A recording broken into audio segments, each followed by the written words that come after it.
Hi everybody. So I know I don't make videos often, but every now and then I get inspired, and it seems like whatever I do, people do appreciate them. So today what I'm going to be doing is canning up my garden tomatoes, and I could make tomato sauce or pizza sauce, but we really only use those products maybe a couple times a year. Tomato sauce I do make some nice spaghetti sauce with, but what we do eat almost on a daily basis is salsa, and what we usually buy at the grocery store is the Newman's pineapple salsa. I like that little sweet bit of sweetness in my salsa. So I found this recipe online on the website Handmade Frenzy, and I believe the website owner's, the hostess's name is Heidi, and it was for a canning pineapple salsa, and I gave it a go. I made like about 8 quarts of that previously to today, and we really do like it. So I've just harvested the last of my tomatoes, and I think I'm just gonna make the rest of this into that salsa because that is something that we're gonna eat on a regular basis. I will post the recipe down below, so anybody who would like to try this recipe out can do that. I'm using a water bath canner today. Right now I have my jars in there and the water's heating up to a boil. I'm gonna boil all my jars ahead of time. I'm gonna heat up my lids ahead of time, and in the meantime I'm going to start chopping. I've already washed my tomatoes, so they're all ready to go. All I'm going to do is hand chop. You can use a food processor if you want to. I also have like a Vitamix blender, but I don't have an actual food processor. So I am the food processor. So I'm going to hand chop all of that, but that's okay. We kind of like our salsa kind of on the chunky side. So I'm going to take you along for the trip. So these are the ingredients that I'm going to be using today. I'm going to need 10 cups of chopped fresh tomatoes, and I think I have almost triple that, but I only have enough cans to make the 8 quarts. We're going to need brown sugar. We're going to need jalapeno peppers. The recipe calls for 4 of them.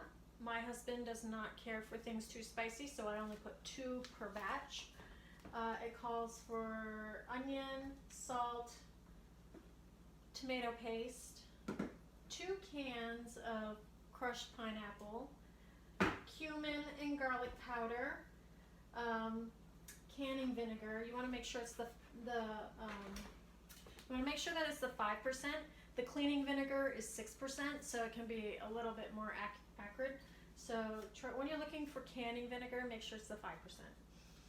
Canning salt, you want to make sure it's non-iodized salt.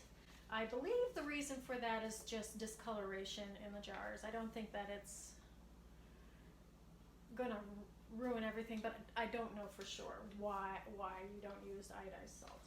And then the recipe calls for green pepper and something called clear gel. Clear gel is a thickener that's used for canning. If you use cornstarch, I have never used cornstarch, mind you, in canning. I've only used clear gel, but cornstarch can actually become clumpy in canning, where clear gel stays smooth and clean if you're thickening anything. Now, you can do this recipe without the clear gel. It's not going to change the flavor at all. It just may change the texture a little bit. The clear gel is a thickener, so it's going to make the salsa just a little, hold together a little better, like in the spoons. But you don't really have to put it into your recipe. And that's it. So I'm ready to get started with all the chopping. All right. Okay, so I have all my tomatoes washed, and I have my cutting board here. Well, I need my measuring cup right here, and actually I don't know if I need that one.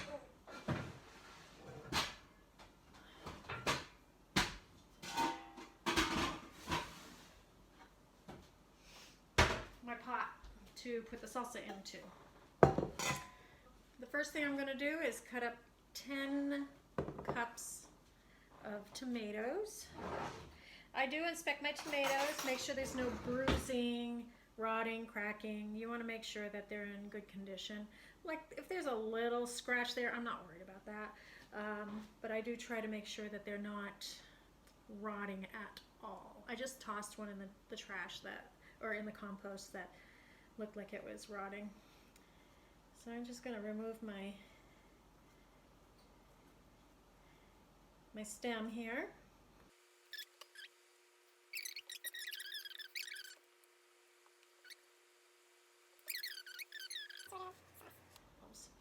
So like this situation right here, there's a bit of a flaw on this. I'm just going to cut around that. I'm going to just take that out because that's not something that's deep into the tomato. It's only superficial. So let's, you know what really is important though? When I start canning tomatoes is sharpening up my knife. I have stones, but this is my quick way to sharpen.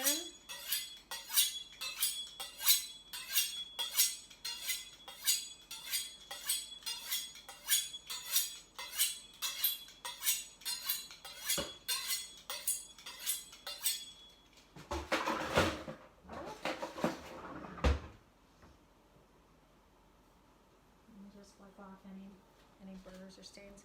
All right, let's get to cutting.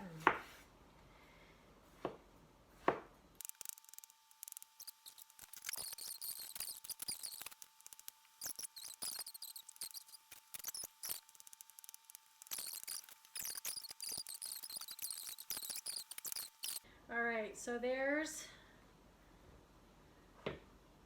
4 cups. I'm going to do a total of 10 cups, so I have a little bit more cutting to do, and I will get back to you when the tomatoes are set, and then we'll go ahead and I'll chop up the onion and the peppers and such. Okay, I'm back.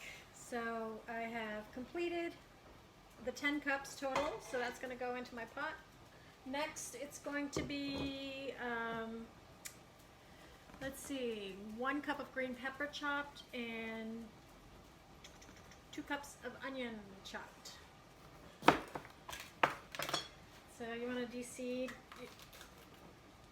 your peppers.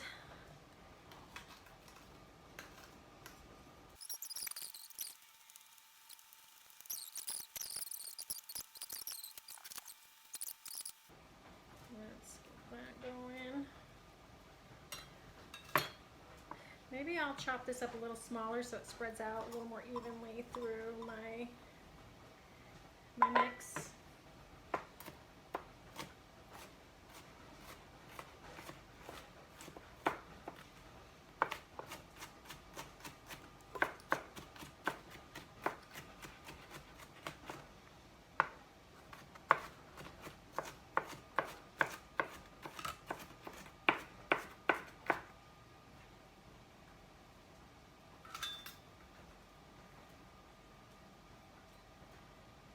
Okay, that's good. Perfect. In you go. Isn't that pretty? Red and green. Perfect complementary colors. When I was younger, I had no clue what was complementary, what wasn't. I knew nothing about color theory. And I'm an artist, right? So I always drew in black and white because it was too difficult to figure it all out. But since then, I've done some learning, some studying online. Actually, if you ever want to learn about color theory, James Gurney, his website's called The Gurney Journey, and he has a fabulous book out about color theory. And I've learned everything I know about, how to make harmonious color picture, paintings and such. But you can also apply it to clothing, like whatever you're wearing today. Although I think in today anything goes for a lot of younger people.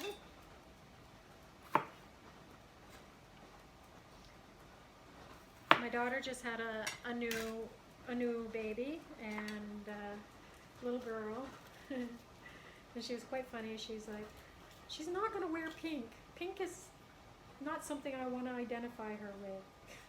And I was like, that's great, until she decides she wants to wear pink. But you know what? When you get a lot of clothes given to you, there's a lot of pink involved. So she's been wearing a lot of pink. My daughter's learned that it's a matter of how much spit up there is, not about what color you put on them.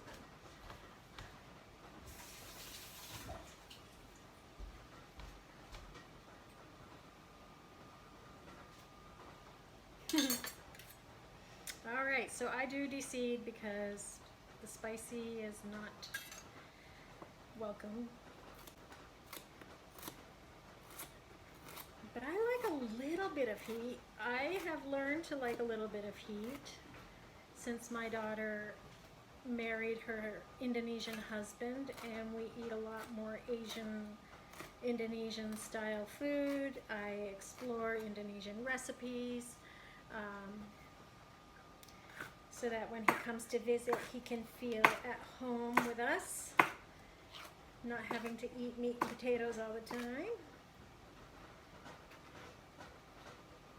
I actually discovered that I really enjoy cooking anything interesting.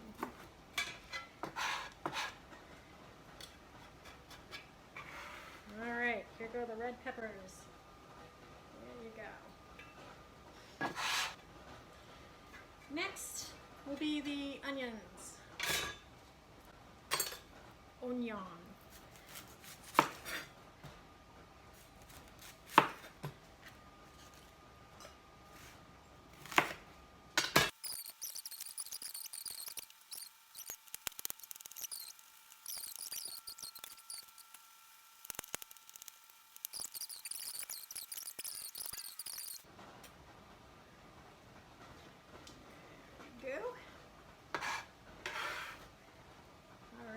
Onion is in. So that's it for chopping for now. For this batch, the next batch, I will use the rest of this pepper and these other 2 jalapenos. I'm just going to set this aside for a moment. So next on our list, 2 large cans of crushed pineapple. Bring this over here.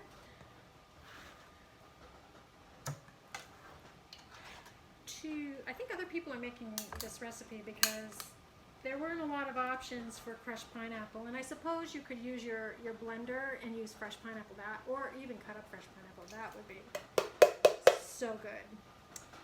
But I'm doing it the way the recipe calls, and we're pretty happy with the flavor, so I'm just going to go ahead and do the same recipe. So 2 cans of crushed pineapple. 1 12-ounce can, yes, 12-ounce can of tomato paste. So let's get that going.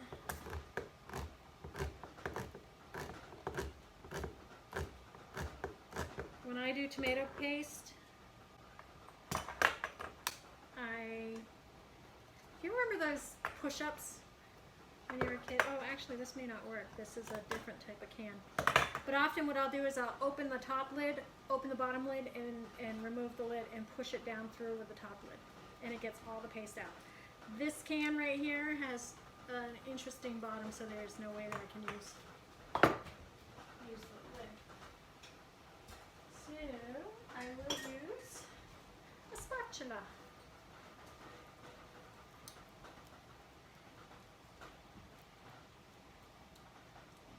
This just gives it a texture and a consistency that is more,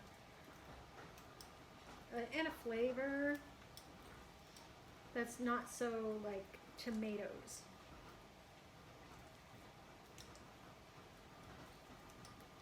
Now, I need a 4th cup of vinegar. Where'd my cup go? Over here. Is there marking here? Yeah. 1/4 cup of canning vinegar.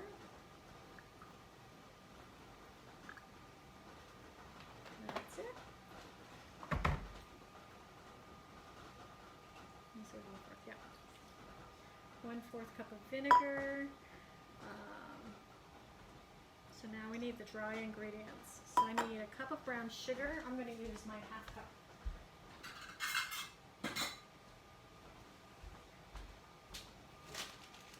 Container.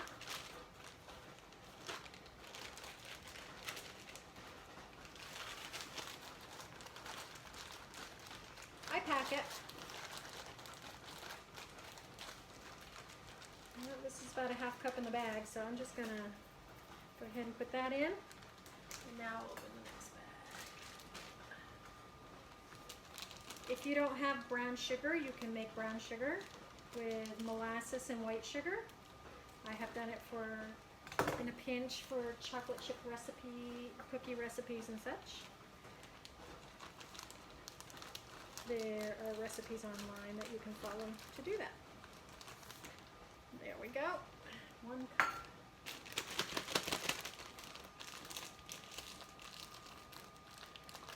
Oh, I love brown sugar. Love it. I think a lot of us love it. So just get a rubber band around there to seal.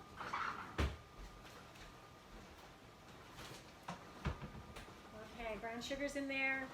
Now I need 1½ tablespoons of salt.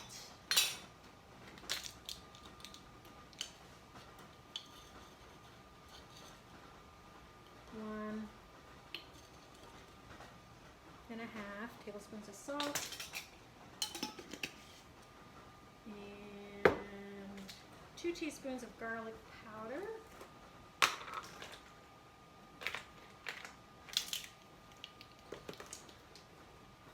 One, 2, and cumin, 1½ teaspoons.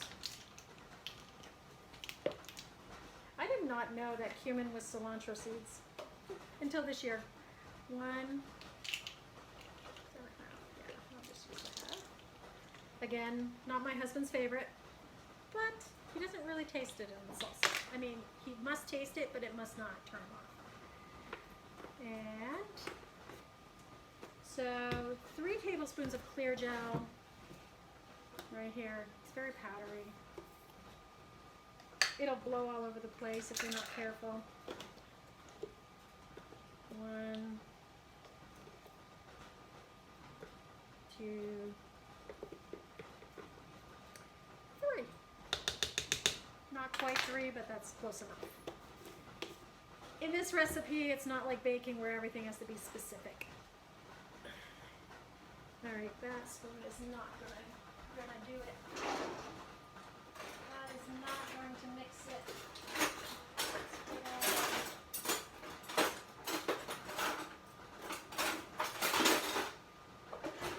Slotted middle. Okay. Let me just give you guys a look. See, there it is. Woo. I knew that was going to happen. Alright, so what I'm going to do is I'm just going to heat this up because I don't want to put cold salsa into hot jars. I want to put hot salsa into hot jars. So I'm going to be moving my whole working over to the stove area where you'll see where I continue on with the process. Okay, so I'm just going to bring the salsa up to a simmer just to warm it up. I'm not actually cooking it. I might simmer it for about a minute. Like that. I have a towel down here to place my jars on. My jars have been boiling away, so they're nice and sterile. I'm just going to grab some hot water to put my lids in. The Ball Company does recommend that you warm your lids, not boil them, so I'm not boiling them. 2 large and 6 small. 2 large and 6 small. The only thing I'm missing is my canner funnel, so let me grab that from down under my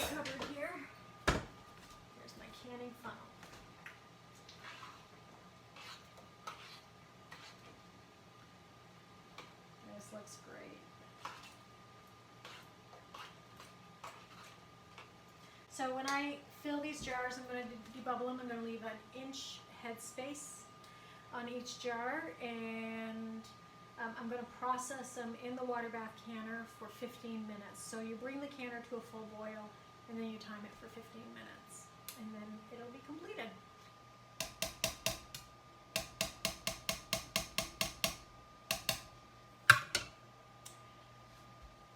My jars have been sitting in the water bath canner here, over on this side, and I just need to, be good to have this the right direction.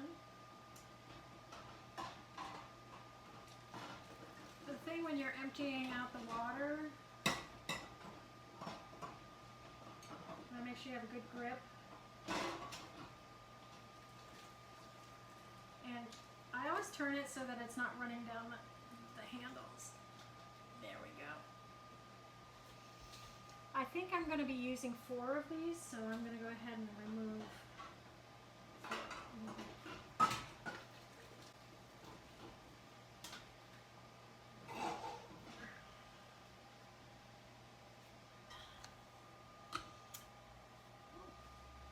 We're still getting a little simmering going on here.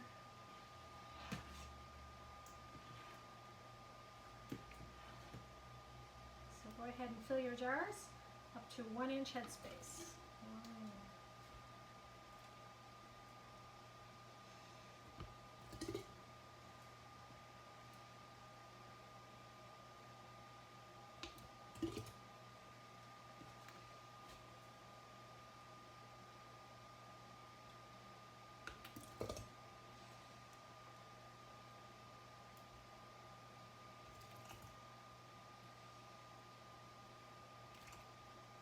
Go.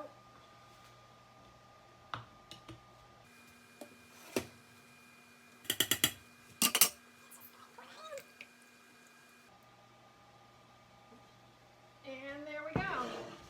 All jars are filled. I'm just going to lid this one and put it in the fridge. That one will be just for eating, but I need to let it cool. Okay, next step is to debubble. Don't skip a step. So I'm just gonna debubble. I'm just gonna do a little stir in each one to kind of work out. Oh, there's a bubble right there. Work out any bubbles that might be in there. Now this is my vinegar on a paper towel. I'm just going to clean off all the rims of each jar. Make sure there's nothing that's going to prevent a good seal with the lids.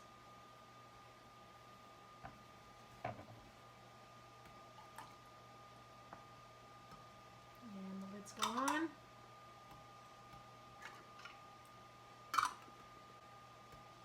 Now all I have to do is process these for 15 minutes, bring it to a boil, and time it for 15 minutes.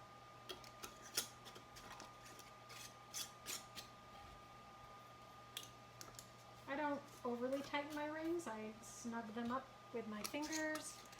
I would definitely be able to unscrew them easily, but I don't want, water seeping in from the water bath. There we go. I'm going to bring my water bath canner back over this way. There we go. So these are just gonna wipe off any spill. There we go. So when you have your cans, your filled cans in the water bath canner, you want to make sure that the water covers the top of the lids by an inch before processing. I did take out a lot of water because I knew I had to replace it with. There we go. So I do have some other jars in there. I'm just going to keep them in for now for the next batch, but there you go. There's water up to here. It's definitely an inch over my jar. I'm just going to bring this to a boil, and once it's boiling, I will time it for 15 minutes and then turn off the heat, let it cool down, and pull my jars out. Okay, so our processing has completed. It's been a 15-minute boil, and now I'm going to go ahead and remove these. They've been sitting a little while in the water while I prepped the next set, but here they are.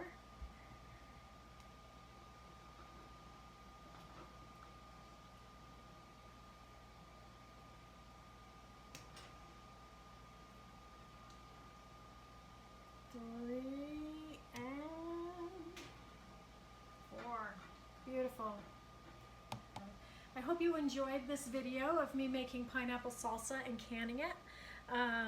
These will be shelf safe for the year, so I can put them down on my storage shelf. The other thing that I don't do is I don't leave the screw lids on. So once these cool down and seal, 24 hours later tomorrow, I'll remove the screw tops, because you want to make sure that if there is a fail, meaning that the lid didn't actually seal down and it's been sitting on your shelf for 3 months, that it doesn't reseal through stickiness, because there's some sugar in here. So if the lid doesn't create a permanent seal and then loosens up, you want to know about that when you pull it off the shelf. You can test it, you know, by smell, by look and such, but it's also, I think that's happened to me one time where I went and lifted a jar and the lid just flopped around on top, and I was like, oh. It didn't have an odor, so I didn't know that it didn't seal, and that was a pressure canning jar, and it was probably a little flaw in the glass itself. I think I've had one jar that I finally figured out was not a sealer, so. So I will remove and mark and date my product, and I'll post the recipe down below in my notes. So I hope you enjoyed this, and I will see you again.